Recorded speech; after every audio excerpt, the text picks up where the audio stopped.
I'm speaking with Richard Benedum, formerly of Dayton, now of the Sarasota area in Florida. Dick was well known to many people in Dayton as a wonderful music professor at the University of Dayton, as the leader of the Dayton Bach Society, as the program annotator for Dayton Philharmonic program books. And Dick, we did this St. Matthew Passion together many, many years ago. It was just a wonderful experience and a wonderful collaboration between, between the Philharmonic and the Bach Society. And it is so nice to talk to you and catch up. It was a great event, Neil, and I'm happy that you called and set up this Zoom call to be able to catch up. Yeah, that'll be fun.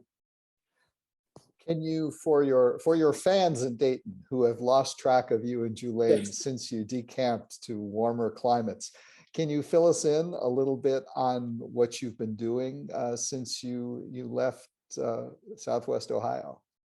Sure. We moved to Florida in 2006, right out, which happens to be, as you will know, one of the Mozart anniversary years. Yes. And we were in Vienna with one of the NEH seminars that I used to direct that summer. And as soon as we got back from Vienna, we packed up our things and called the moving truck and drove down to Florida. And we've been here ever since August of 2006. When we first moved down, I really had it in my mind to be, in fact, retired. But shortly after we got settled in here, there was a church that came calling that said, would you be our organist and choir director? And it was a very small church with very limited music programming. And I knew it wouldn't take real much time and energy and commitment. And so I said, okay. Then I got involved in the church music scene down here, and in a much bigger church with a brand new organ that was, I think, about $1.3 million at the time, came calling and said, we'd like, number one, for you to be part of the organ dedication program that we're trying to set up because it was a new instrument. And secondly, we want you to be our organist to try to take advantage of the new instrument and upgrade the music program. So then all of a sudden I took that on, and I thought to myself, I'll give them about 5 years. And at that point, step back and let someone else take over and take it to the next level. And I just resigned actually from that on December 31st, this past 2021, this past year, after 14 years. So it took much longer than 5 years for me to finish there.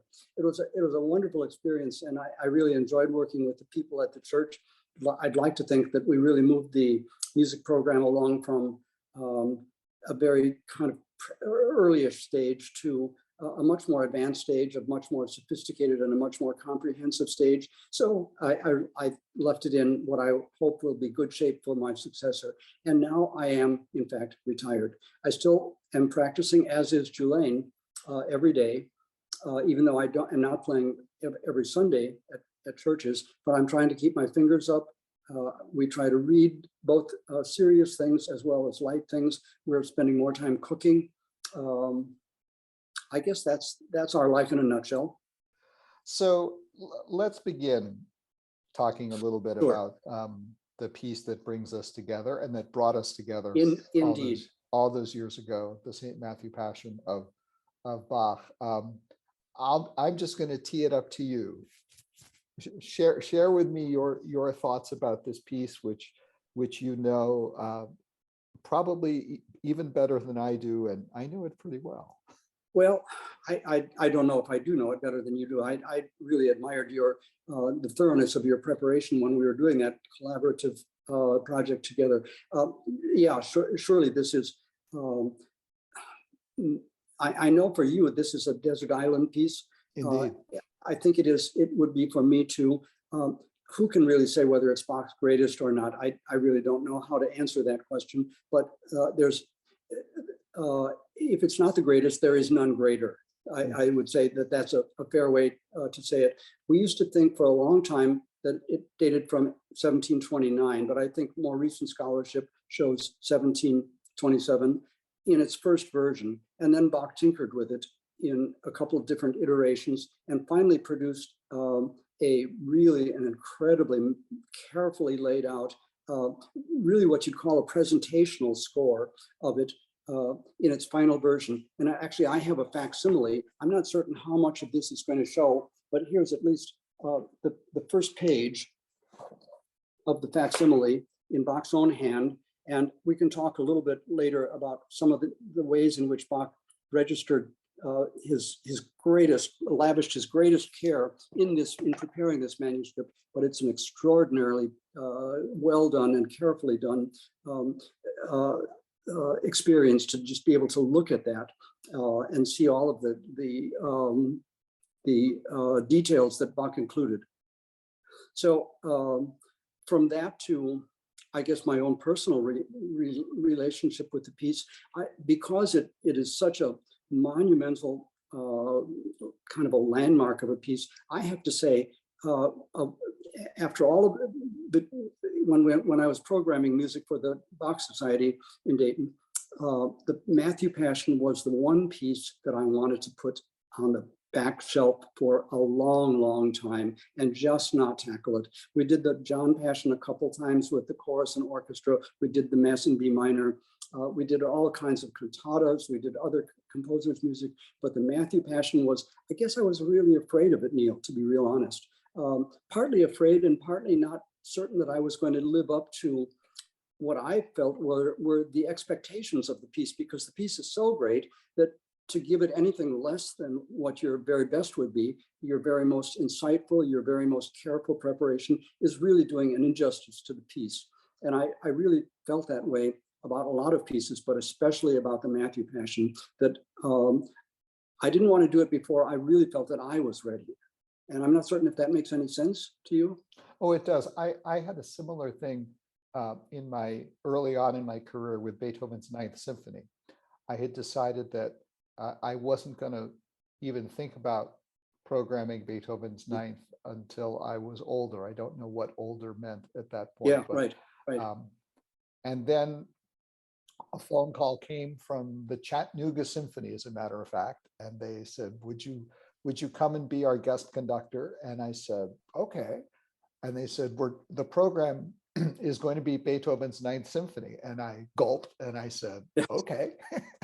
So it was thrust upon me slightly before I thought I was perhaps ready for it, but it turned out just fine, because I think great pieces of music like the St. Matthew Passion and like Beethoven's Ninth are pieces that you will always grow with over time. Yeah, for sure. And you will always learn things each time you do them. And so you might as well just dive in and start. The sooner you start learning, the sooner you will eventually get it right. Right. Well, in any case, for whatever reason, even though I was holding off and maybe you were holding off a little bit, we finally did get together for that performance, and it was a really memorable performance as well. When I did the Passion with the Bach Society only, without the collaboration of the Philharmonic, I always made a couple of cuts, partly because of some really unusual instrumentation in one segment, the viola da gamba stuff. And so I'd made some cuts right around where that appears. Bach was kind enough to put all of that stuff in more or less in one corner of the piece. And you can make some cuts and just cut that whole segment out, I felt, and I did that. And the other reason was just because it is a pretty long piece. And so just out of consideration for, I guess, the ears of the listener and the vocal cords of the singers and the bow arms of the violinists and so forth, I did make a couple of cuts. You took on the whole thing, and boy, kudos to you. Well, it's interesting that you say that, because it is a very long piece. Can't remember exactly the playing length, but it's, with an intermission, it's maybe just under, in a concert version, it's just about under 3 hours. But one of the important things I think to remember about this piece is that it was designed for liturgical use.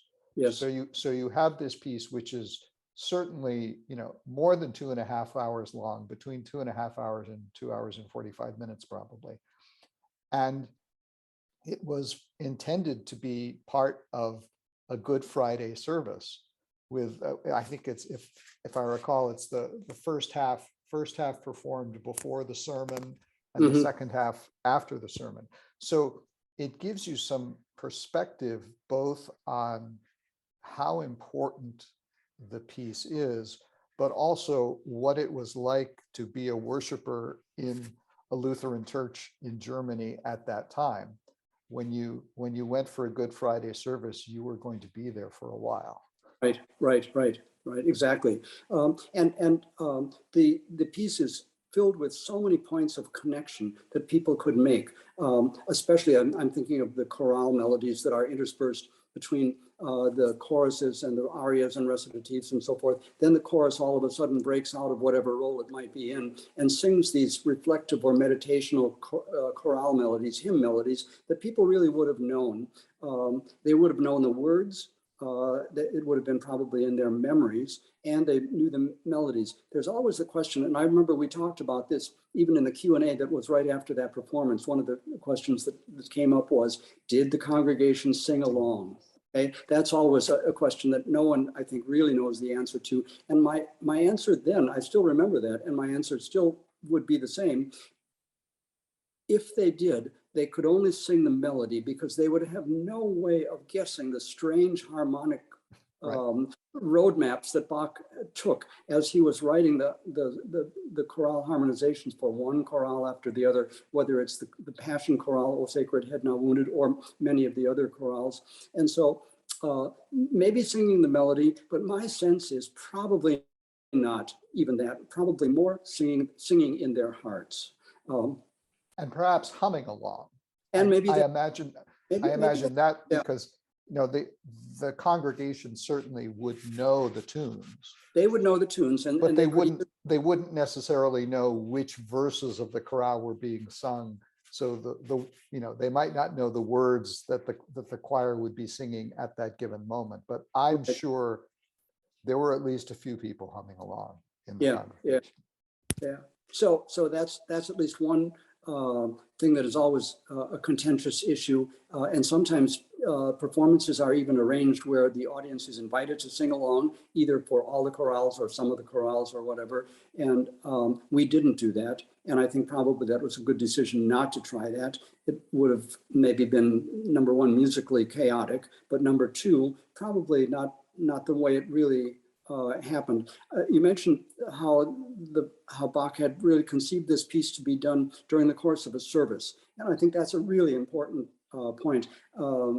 The services on Good Friday were, as you suggested, long affairs, but I think so many pieces that come out of the sacred choral music literature were initially intended to be done during services, and we don't so oftentimes have a chance to hear them in a service context. We hear them more or less as concert pieces. The Matthew Passion, I've never seen any kind of a performance where it was structured and dropped into the context of a church service. It's always done as a concert. And I think maybe I'm wrong about that, but like I say, I've never seen any notices. I'm also thinking of the other great musical of my life, though, Mozart. His whole liturgical output of mass settings was intended to be done not as concert mass settings, but as church service music to the accompaniment of the rest of the service ingredients and the rest of the service elements. And I actually, since I've moved down to Florida, and even when I was back in Dayton a little bit, I've tried to follow what takes place in some of the churches in Vienna, and I'm sure you know some of these churches, where masses are sung as part of the morning liturgy every single Sunday. And so I've done that. We can't do it every single Sunday at the church I am in Florida. We just don't have the musical chops, frankly, or the budget for that. But we do a couple of times, 2-3 times a year, do a Mozart or a Haydn or something like that, a Schubert Mass as the morning liturgy. And it's a whole different experience with that music stuck into a service, with the rest of the service interrupting the flow of the music so that the Kyrie and the Gloria follow each other directly. But then there's a pause of, could be 15 minutes or so before the credo comes up. Partly that depends upon how long the sermon is and so forth. And I would like to be able to sometime be able to experience the Matthew Passion that same way in the context of a service. But I can tell you from these Mozart mass settings, it's like I said, It's a completely different experience when you hear that music in the context of a Sunday morning church service rather than as a concert experience. I had an experience of that for 1 year. It was my first year of graduate school. I'd come back from my studies in France, and I was beginning my graduate studies. For a year, I was filling in for someone at a church in New York, where it was an 8-voice choir, and every week we did a different, typically Renaissance era mass as part of the service, with all the Gregorian chant that went around it. And so, yeah, it's interesting, you hear a Palestrina mass on the radio or something like that as peace, peace, peace afterwards. And it's beautiful, but as a listener, you think, gosh, it kind of sounds the same. It's kind of one experience. But when you have it in the liturgical context, then it is still what it is musically, but it's broken up in different places. And there's a dramatic flow of peaks and valleys, you might say, emotional peaks and valleys to the flow of the service that you don't find if you just do the piece of music as a concert composition. Now, you mentioned emotional flow and peaks and valleys, so I think we should definitely spend a little bit of time talking about that in the St. Matthew Passion, because I'm sure many people know about it, but maybe some people don't. The core of what this piece is about is the actual singing in secco recitative of all of the words of the Passion section from the Gospel of St. Matthew. So it's the entire story of Jesus's betrayal, his arrest, his trial, his crucifixion, etc. Just as it would be read as part of the liturgy. And I had an experience once after subbing in that first church for a year. Then the church job I got for the next 3 years of my musical life as a student in New York, was at a church that had an excellent music program, but a slightly different liturgical approach. But I remember very much the experience of their Good Friday services, where the gospel was read, but within that the congregation was the crowd. So when it gets to crucify him, the congregation. So that participatory element, and it's one of the most dramatic services in the liturgy of the Christian year, because of basically the act. I mean, I don't mean to be disrespectful, but essentially the acting out of the story of the Passion and the crucifixion happens there during that Good Friday liturgy. It's a very emotional and very powerful experience when it's done that way. And what Bach does is he does that, but then around it, he adds all this additional emotional context with the arias and the choruses, and it turns it into just a really powerful emotional experience. If you put yourself, especially if you put yourself in the persona of a believer of Bach's time, and what the music meant to people of the Lutheran faith in that century, and it's an amazing experience, even for a Jewish boy from Brooklyn like me. Yeah, really. The person who was the bass soloist, not Jesus, but the person who sang the bass arias, was a good friend of mine who actually was a very, very devout Lutheran. So he came with all that background, and when he was singing Mache dich mein Herz so rein in the second half, which is one of the 3 great Bach lullabies ever, I cried. I was crying through that whole aria, and actually right now I'm beginning to tear up just thinking about that again.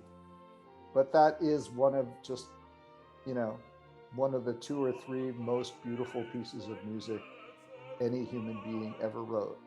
Right. Just by itself. And when you hear it in the context of the story and what he's saying, he's saying, purify my heart so Right. I can bury it's at the moment when Joseph of Arimathea is taking Jesus's body to bury it.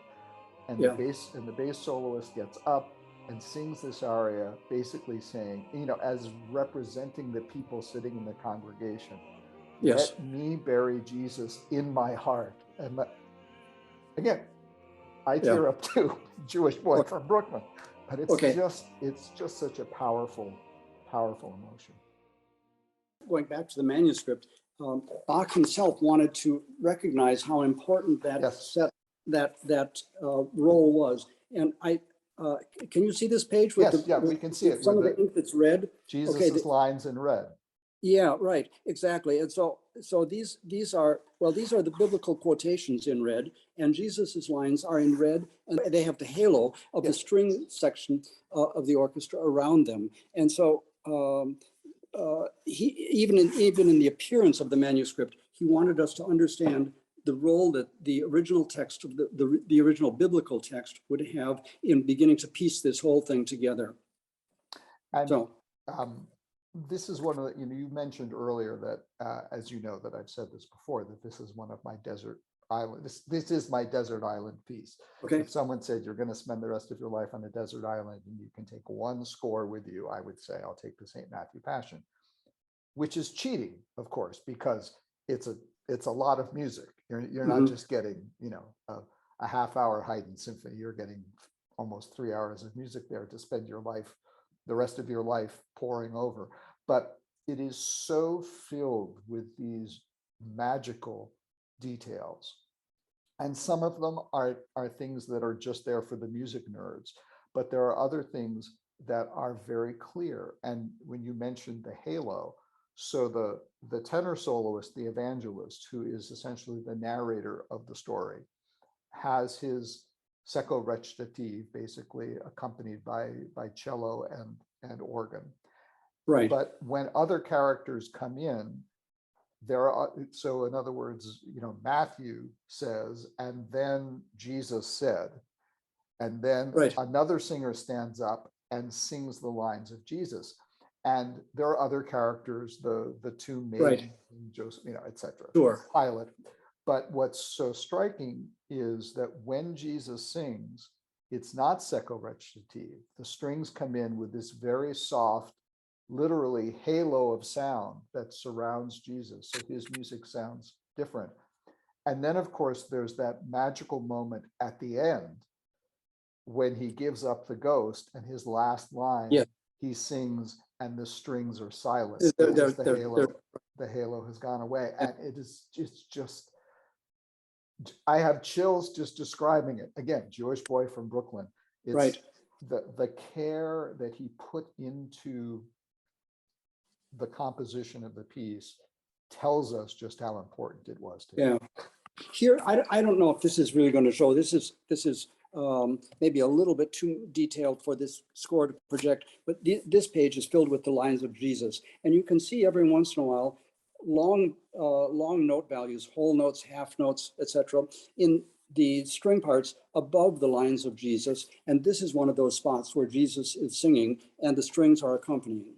As opposed to, here's a spot where the tenor evangelist, the narrator, is singing, and all we have is the line of the narrator and the chords that the organ or harpsichord played underneath of him. So it's a much more condensed, only 2 lines of music, one for the singer, one for the players, and then that's it, okay? So did that pick up visually? Yes, it did. Yeah. Okay. One other thing that I think this is one of those pieces, as I look back at it, that, it was really a big undertaking. And I was lucky in that I kind of knew what I had to do. It was my second year as assistant conductor of the Oregon Symphony. So my very first job when I was still wet behind the ears as a conductor. The Oregon Symphony was doing the St. Matthew Passion, and they hired to conduct it as a guest conductor Margaret Hillis, who was for many years the director of the Chicago Symphony Chorus. Right. And it was an excellent performance. But the thing that really stuck with me and grew with me over the 4 days of the rehearsal is Margaret Hillis came, and before she came, she sent this document. This was before email. It came in an envelope. Right. She sent this document of her rehearsal plan, and it was to the minute, like Tuesday morning, 10 o'clock to 10:15, this piece. Every single piece for 4 days of rehearsals, what she would be doing. And it was just meticulously thought out and complicated because you have pieces that use the entire ensemble, the double orchestras. You have some pieces that only use 3 players. You have some pieces that use 10 players. And her time was so efficiently worked out. She didn't do things in order. She kept pieces with similar instrumentations together so she could send home the people who weren't playing. But the really just stunning thing about it is through those 4 days of the rehearsal process, so figure it's 2.5, there must have been some overtime for some of the rehearsals, 2.5 to 3 hours of rehearsals in each of those 4 rehearsals. And I kept track of this after midway through the first rehearsal. She was never more than 5 minutes off from what her projected times were. And I still have all those papers slipped into my old St. Matthew score. And when we did it, I mean, I didn't follow them to the letter, but I used that rehearsal plan as a template for what I did because I knew it would work. And that was what really in my early days as a staff conductor in the real world. That week with Margaret Hillis, I think I learned more watching her about rehearsal time and about preparation than I did with any other conductor I ever covered for. Yeah, and I have to say, I saw your plan when we were working together on that performance. I saw how you had laid things out, movement by movement, minute by minute, and so forth. And I didn't know I didn't know until right now that Margaret Hillis had been your template for putting that together. And I have to tell you, I was really impressed with you when I saw that. But so, I think there was more variance in my plan, in the execution of my plan, than there was in hers. She had done it before, and she knew how it would work. I'm still impressed with your planning, Neal. But I think, sure, from the rehearsal, from structuring the rehearsal point of view, that's one thing that you want to do is to put all the pieces with full body of singers and instruments all together, and then group things by smaller numbers so that you can begin to release people. Musicians obviously really enjoy not having to sit around twiddling their thumbs and so forth. So the one group gets all of its playing done and then they're gone and so forth. And I would try to do that too. I wasn't as systematic. I didn't have nearly as detailed a plan as you. But I have to say, every time I did the Matthew Passion, believe it or not, we did only, let's say 80 to 85%. I told you we would knock out the section around the viola da gamba stuff. I did it in 2 rehearsals. Wow. And the second time I did it was with a group of period instrument players, all of whom were into that style. And we could do things so fast because they understood and they just did the right things instinctively. That on 2 rehearsals, I still remember the headlines from the review of that by one of Dayton's music critics. It was, the headline was stunning, simply stunning. And the concert was, because these players they worked so fast. Let me ask you, if you had 2 rehearsals, I assume that you never played the piece through from beginning to end until the performance. That's it. And that is the other tremendous challenge of this piece, is that I should look it up. I don't know. It's probably maybe 70 or 80 or 90 individual movements when you count all the Mhm, little mhm. recit sections. But they all string together in these two great arcs of the first half and the Right. second half. So besides the challenge of getting all the details right, and as you know, Bach has lots of details and it's Right. always challenging. It's basically like conducting an opera, and It is. you have the challenge of how do you pace and keep Yep. the concentration for those two nearly 90-minute sequences. And it is a tremendous challenge to do all the preparation, and then you get to the performance and you're doing it all in order, and keeping it all together is a great challenge, but it's one that's Yeah. wonderful to do. Yeah. And both for the performance that we did, as well as some of the performances that I did alone, one of the greatest blessings was to have a good evangelist, a good narrator, Yes. one who could really keep that flow going. And what I always did is I did all the narration rehearsals ahead of time. So Yes. the evangelist sections didn't come out of, in my case, 2 rehearsals, in your case, 4 rehearsals. I think we probably had 4 for that, but that was all done ahead of time. And so we would just slot those in, and the narrator in all of these performances was so good that he didn't really need to be part of the ongoing rehearsals where everything else was worked out. But it was just easy to put everything together then with that person. Right. I know for these performances with John Wright, John and I spent, well, probably a couple of days at my piano with me Right. banging my way through, so that we got our timing straight first. And Right. then we had, I think, 1 2.5 hour rehearsal with the continuo player Mm-hmm. and the cellist, so that all of those things were. But yes, it's all about the preparation. Exactly.